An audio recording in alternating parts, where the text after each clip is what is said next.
어렵게 마련한 돈으로 작은 식당을 운영하는 50대 가장 명수 씨는 요즘 경기가 좋지 않은 탓인지 점점 줄어드는 매상을 바라보며 한숨을 쉬고 있었습니다. 그런데 오늘은 어쩐 일인지 오랜만에 손님이 좀 있습니다. 주문을 받고 음식을 서빙하는 바쁜 와중에 청소년처럼 보이는 손님이 들어와 신분증을 보여달라고 했는데요. 그 찰나 또 다른 테이블에서 주문이 들어옵니다. 명수 씨는 너무 바빠 신분증을 보여달라고 할 새도 없이 설마 청소년이겠어 싶어 그 손님들이 주문한 술과 술잔을 얼른 내어줬습니다.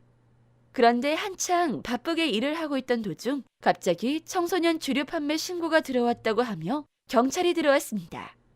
아뿔싸, 어려 보이던 그 손님들이 청소년이었던 거죠. 출동한 경찰의 말이 영업정지 2개월이랍니다. 가족의 생계가 막막해졌습니다. 어떻게 방법이 없을까요? 영상 잘 보셨나요? 요즘 청소년들의 체격이 성인들과 점점 구분하기가 힘들어지고 있습니다. 설마 청소년이겠어 라는 마음에 술을 내어줬다가 아까와 같은 상황이 발생할 수가 있는데요. 문제는 적발이 되었을 때 발생을 합니다. 미성년자 주류 제공으로 적발이 되면 영업정지 2개월의 처분에 해당이 됩니다. 당장 가족들의 생계를 책임지고 있는 입장에서 영업장에 문을 닫게 된다면 생계가 막막해질 수밖에 없는데요. 그렇기에 영업정지로 적발된 대부분의 의뢰인들이 행정소송에 비해 비교적 간편하고 신속한 행정심판을 많이 진행하게 됩니다. 영업정지 처분 구제를 위해서 가장 중요한 것이 신분증 검사 유무입니다. 2016년 8월 식품위생법 개정으로 청소년이 위조 신분증을 행사한 경우 처분의 90%까지 감경할 수 있도록 법이 개정되었습니다.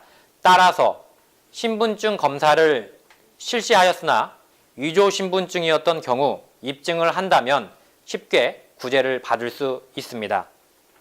그렇다면 신분증 검사를 하지 않은 경우에도 구제가 될 수 있을까요?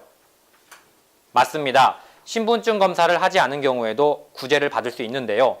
신분증 검사를 하지 않았더라도 어떤 이유로 영업장에 문을 닫으면 안 된다는 점을 인정받는다면 영업정지 구제 그렇게 어렵지 않습니다. 자, 다음 화면을 보시면서 영업정지 구제의 가장 중요한 요소들을 살펴보도록 하겠습니다. 먼저 영업정지 구제를 받기 위해서는 신분증 검사를 했는지 여부가 중요합니다. 물론 검사를 하지 않은 경우가 대부분이므로 검사를 못했다고 해서 감경이 되지 않는 것은 아니므로 포기하지 말고 일단 유리한 요소를 최대한 확보하셔야 합니다. 특별히 위조 신분증 또는 타인의 신분증에 속아서 주류를 제공했다면 감경에 유리한 요소를 갖고 있다고 할 수 있습니다. 이와 함께 청소년의 외형이 어땠는지, 가령 남자의 경우엔 체격이 크고 염색을 했는지, 여자의 경우엔 화장을 진하게 했다든지 누가 보더라도 성인이라고 믿을 만한 충분한 부분이 있다면 참작이 됩니다. 술을 내어주게 된 경위에 있어서도 가게가 너무 바쁘게 돌아가다 보니 미처 확인을 못했다든지 주인이 없을 때 종업원이 실수를 했다든지 하는 부분도 참작이 되며 과거에 위반 전력이 있는지 여부도 참작이 됩니다. 이러한 세세한 부분을 모두 면밀하게 판단해야 감경을 받을 수 있습니다. 이외에도 개인적으로 생활고가 극심하다는 점, 평소 법을 잘 지키려고 노력해왔던 점, 부양가족이 많다는 점, 질병이 있다는 점, 기타 참작할 만한 점을 본인 스스로 주장을 하셔야 하며 이러한 점을 스스로 입증을 하기 위해서 다양한 서류를 모으셔야 합니다. 통상 영업정지 감경에 들어갈 수 있는 서류의 종류는 50여 종입니다. 따라서 전문가의 조언에 따라 빠르고 정확하게 준비를 하시는 게 좋습니다.